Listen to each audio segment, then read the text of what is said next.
हम लोग अपनी जर्नी को आगे बढ़ाते बढ़ाते मैंने यहाँ तक पहुंचा है कि बोल रहा है कि prove that √3 is a irrational number. तो बचपन से हम लोग पढ़ते आ रहे कि √3 √5 √7 जितना भी सब रूट वाला है और जिसका स्क्वायर रूट नहीं निकल सकता है उसको बोलते हैं इरेशनल नंबर, यानी कि अपरिमेय संख्या। बट क्लास 10 में हमसे पूछता है कि हमको बताना नहीं है, साबित करना है। कैसे साबित कर पाओगे? क्लास 10 हमको बोलता है कि आप साबित करो कि √3 एक अपरिमेय संख्या है। ये तो साबित करने का थोड़ा सा एक लॉजिक है, तो सुन सकते हो। तो देखो, एक मैं कहानी सुनाऊं। जैसे तुम्हारा दोस्त तो अगर बोलेगा,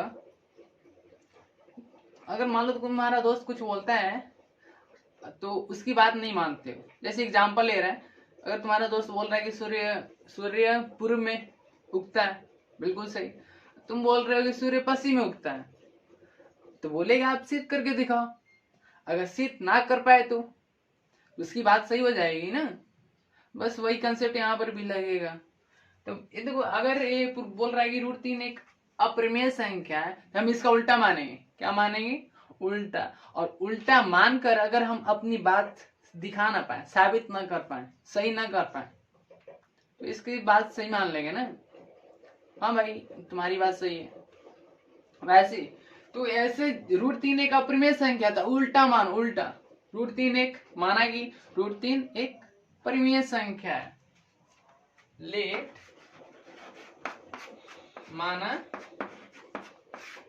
कि √3 एक अपरिमेय संख्या है। इतना करने के बाद सॉरी अपरिमेय नहीं होगा, परिमेय होगा। इसका उल्टा परिमेय ना होगा। माना कि √3 एक परिमेय संख्या है, उल्टा मान ली। अब इसको दिखाना पड़ेगा ना। जैसे तुम परिमेय संख्या मान लिए तो अपने बात साबित करने के लिए दिखाओगे ना। अगर ना दिखा पाए तो लास्ट में बोल देंगे कि हमारी मान्यता क्या होगी, गलत हो गई। आपकी बात सही है भाई। तो अब सुनो, परिमेय संख्या होता है क्या? परिमेय संख्या अगर कोई नंबर है उसको p/q के फॉर्म में लिख सकते हैं। तो यानी कि हम इसको लिख सकते हैं क्या? √3 मान लो कुछ a/b के फॉर्म में लिख रहे हैं। अगर ये √3 एक परिमेय संख्या है, √3 को a/b के फॉर्म में लिख सकते हैं, बिल्कुल सही। तो यहाँ पर बताना पड़ेगा ना a और b क्या होता है। a और b अभाज्य संख्या है।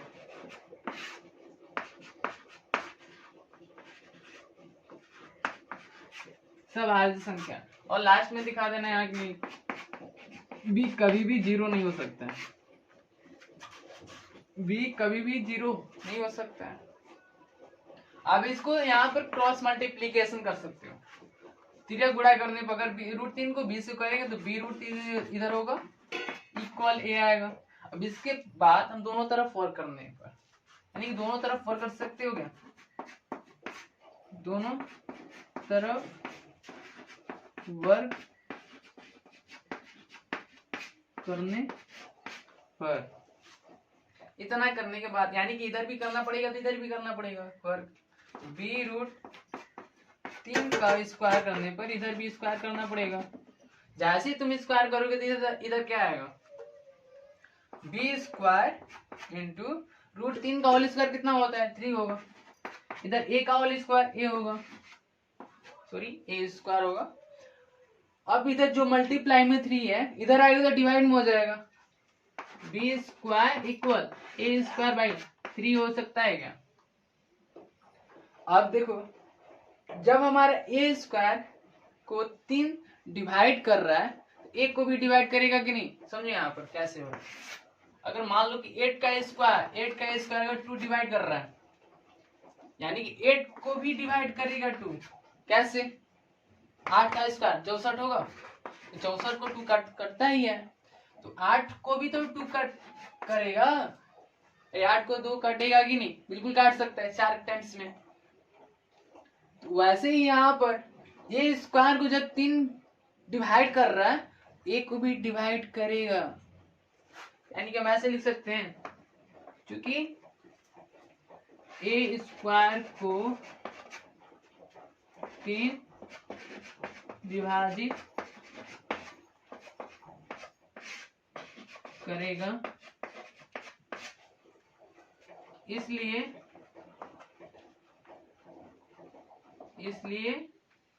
ए को भी 3 विभाजित करेगा। बात समझ में आई ना? ए स्क्वायर को जब 3 में विभाजित कर रहा है तो ए को भी 3 विभाजित करेगा। अब देखो यहाँ पर जब हमारा ए को 3 विभाजित कर रहा है यानी कि 3 का मल्टीपल्स, तो हम यहाँ पर हम सीधा मान लेते हैं डायरेक्ट ए को मान सकते हो कि नहीं? ए लेट अब देखो यहाँ पर मान लेना है, माना अब इसके आगे करना है, माना ए बराबर 3c मान सकते हो। क्यों मान रहे हैं ऐसा? जब ए को 3 डिवाइड कर रहा है यानी कि 3 का मल्टीपल्स डिवाइड कर रहा है, तो 3 का मल्टीपल्स भी डिवाइड करेगा ना, तो ये मान ली ए बराबर 3c। और कैसे मानना है? वैसे नंबर को मानना है कि यानी कि हम या ए बराबर 2c भी तो ले सकते हैं ना, 5c भी मान सकते थे, लेकिन ऐसा 3c क्यों माने? क्योंकि ए को हम देख रहे हैं कि 3 विभाजित कर रहा है, इसलिए हमने ले लिया कि ए बराबर 3c। अब फिर अब यहाँ से भी इतना काम करना पड़ेगा। तो √3 ए की जगह पर 3c रख देगा, 3c, और नीचे भी है, इधर क्रॉस मल्टीप्लिकेशन कर सकते हो, b√3 होगा और इधर 3c होगा, इधर दोनों तरफ 4 करने पर स्क्वायरिंग ऑन बोथ साइड, दोनों तरफ वर्ग करने पर। इधर थोड़ा मिटा देगा, पॉज करके लिख सकते हो।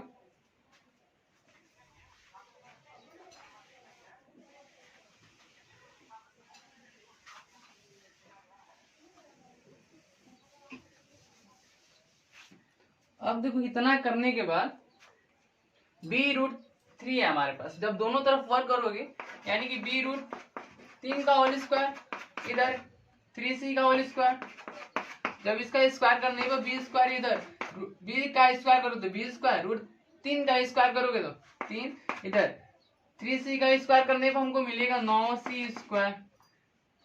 अब देखो इधर कट करेगा क्या? b स्क्वायर बराबर क्या होगा? b स्क्वायर इंटू 3, अगर ये 9 मल्टीपल्स में इधर आएगा तो डिवाइड में होगा, इक्वल c स्क्वायर, 3 9 को काटेगा 3 टाइम्स में, यानी b square by 3 equal c square. अब यहाँ पर देख रहे हो b स्क्वायर को 3 विभाजित कर रहे हैं, क्योंकि b स्क्वायर को 3 विभाजित करेगा, इसलिए b को भी 3 विभाजित करेगा। बात सही है। जब b स्क्वायर को 3 विभाजित कर रहा है तो b को भी 3 विभाजित करेगा।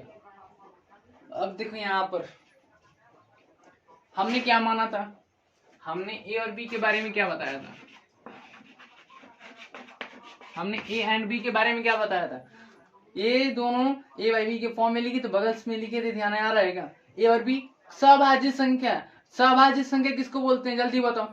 यानी कि जिसका HCF 1 हो, यानी कि कॉमन फैक्टर कितना आना चाहिए?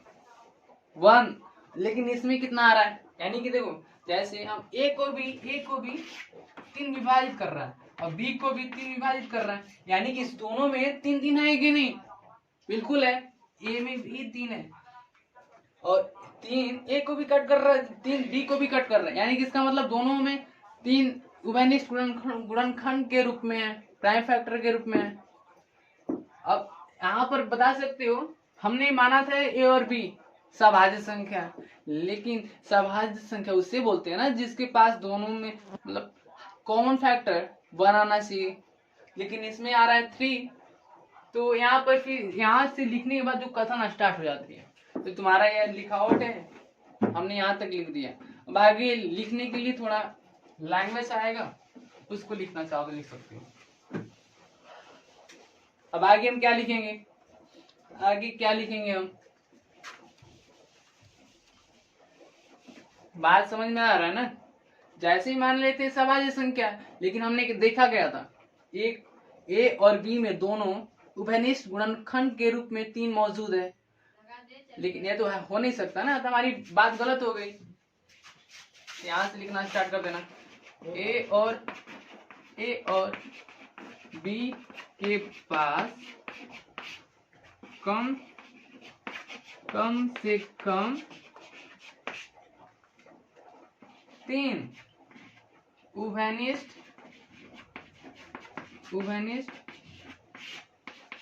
गुणनखंड के रूप में है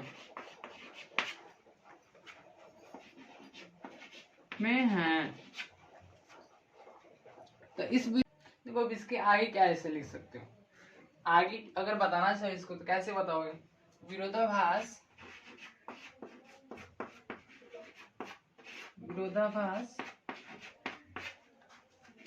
प्रमेय से ज्ञात होता है कि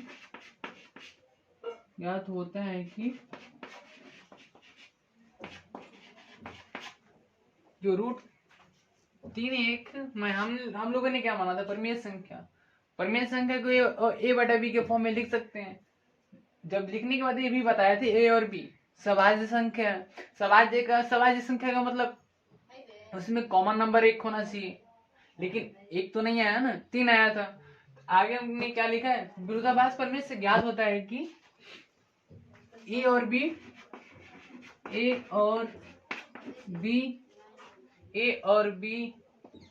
सभाज्य संख्या है, ये और भी सभाज्य संख्या है। अब लास्ट में लिख देना, विरोधाभास प्रमेय से उत्पन्न हुआ है कि ये तुम्हारी जो प्रूफ कर रहे हो तो गलत क्यों हो रही है, क्योंकि तुम गलत माने ही थे, तो लिख देना विरोधाभास प्रमेय उत्पन्न हुआ है कि यह विरोधाभास प्रमेय उत्पन्न हुआ है क्योंकि हमारी मान्यता गलत है। लास्ट में लिख देना है क्या था, हम निष्कर्ष निकाल देंगे रूट 3 एक अप्रिमेय संख्या है। अब नेक्स्ट क्वेश्चन हम चलते हैं,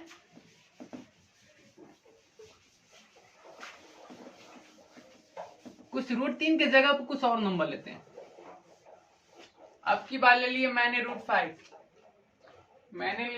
5, अब इसको कैसे करोगे, बस जो काम अभी एक क्वेश्चन में किया ना वैसे ही सारा कंसेप्ट हर क्वेश्चन में रहेगा, इसमें भी उल्टा मान लेना है। Let root 5 let us assume that root 5 is a rational number। मैंने मान लिया कि रूट 3 एक परिमेय संख्या है। अब जैसी परिमेय संख्या तुमने माना तो हम इसको ऐसे भी तो लिख सकते हैं, रूट 5 को ए बटा बी के फॉर्म में लिख सकते हैं। ए और बी, A and B are coprime number है। देखो हिंदी इंग्लिश क्यों कर रहे हैं कि हम चाहते हैं कि हिंदी भी लड़का पढ़ ले और इंग्लिश वाले भी लड़का पढ़ ले। अब इतना करने के बाद हम यहाँ पर क्या कर रहे थे, क्रॉस मल्टीप्लिकेशन। ऐसा हम क्यों कर रहे हैं, क्योंकि हम दिखाना चाह रहे हैं कि एक और बी का जो को प्राइम नंबर है इसका एचसीएफ कितना आ रहा है। तो यहाँ पर हम तिर्य गुणा करने पर क्रॉस मल्टीप्लिकेशन, तो बी रूट 5 होगा, इधर ए स्क्वायरिंग ऑन बोथ साइड कर रहे थे, स्क्वायरिंग ऑन बोथ साइड्स, यानी कि दोनों तरफ क्या करने पर, वर्क करने पर। इधर करोगे तो स्क्वायर स्क्वायर सॉल्व करने पर हमको मिलेगा बी स्क्वायर इंटू रूट 5 का स्क्वायर 5, इधर ए स्क्वायर, जैसे इधर 5 किधर ले जाओ B square A square by 5 होगा बिल्कुल। तो देख रहे हैं यहाँ ए स्क्वायर को 5 डिवाइड कर रहा है, ए को भी 5 डिवाइड करेगा, क्योंकि ए स्क्वायर इज डिविजिबल बाई 5, इसलिए ए इज आल्सो डिविजिबल बाई 5। एक जो तुम्हारा एक प्रोसेस खत्म, बस यही एक और करना पड़ेगा। हमने दिखा दिया कि ए स्क्वायर को 5 डिविजिबल है, यानी 5 डिवाइड कर रहा है, सॉरी यहाँ पे स्क्वायर नहीं ए होगा, ए को भी 5 डिवाइड करेगा। अब ए को तो मैंने दिखा दिया, अब 5 को भी बी को भी दिखाना पड़ेगा ना, बी को कौन डिवाइड कर रहा है। तो बस यही प्रोसेस। अब देखो यहाँ पर एक कुछ हम अलग से मानते हैं, तो क्या मानेंगे, हम देख रहे हैं कि ए को 5 डिवाइड कर रहा है, ए को 5 से मान लेना है, ए को क्या मानना है 5 से। क्लियर, यहां से स्टार्ट करना है ना। अब हमने मान लेना है कि ए इक्वल 5 की मान रहे हैं, क्योंकि देख रहे यहाँ पीछे वाले देख रहे स्लाइड में कि ए को 5 डिवाइड कर रहा था, तो मैंने मान लिया ए बराबर 5 है। तो हमने रूट 5 को ए बाई बी के फॉर्म में लिख सकते हैं, लिख रहे थे, तो ए के जगह को 5 से रख दो, 5 इक्वल बटा बी। तब यहां पर मल्टीप्लाई कर दो, क्रॉस मल्टीप्लिकेशन,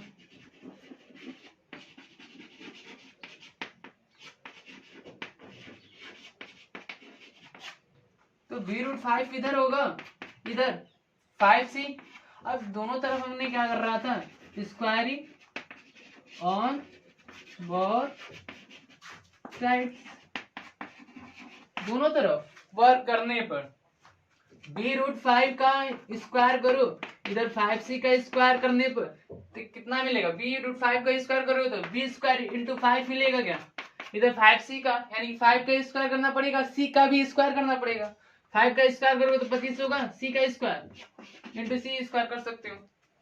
अब इधर हमको b को दिखाना है, तो b को जितना जो मल्टीपल्स में सारा इस तरह लाना पड़ेगा, B square into 5 divide 25 equal C square, एक काटेगा 5 को, 5 काटेगा 5 टाइम्स से, इधर B square by 5 equal C square. अब देख रहे हो यहाँ पर बी स्क्वायर को 5 डिवाइड कर रहा है, तो बी को भी 5 डिवाइड करेगा, तो लिख सकते हो बी स्क्वायर इज डिविजिबल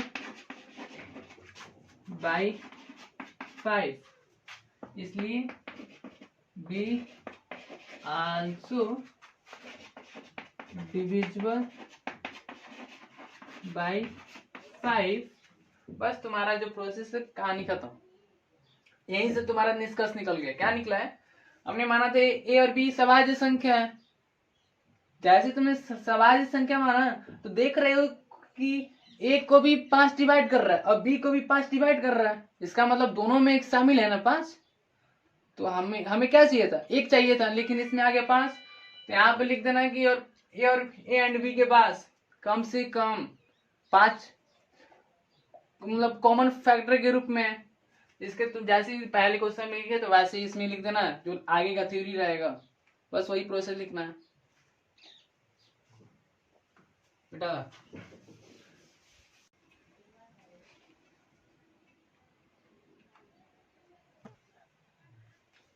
देखो एक मैंने और क्वेश्चन लिए, तो अब की बार जो बोल रहा है कि 3√2 को अब दिखाना है अपरिमेय संख्या है, कैसे, बस जो काम कर रहा हो वही तो करना है।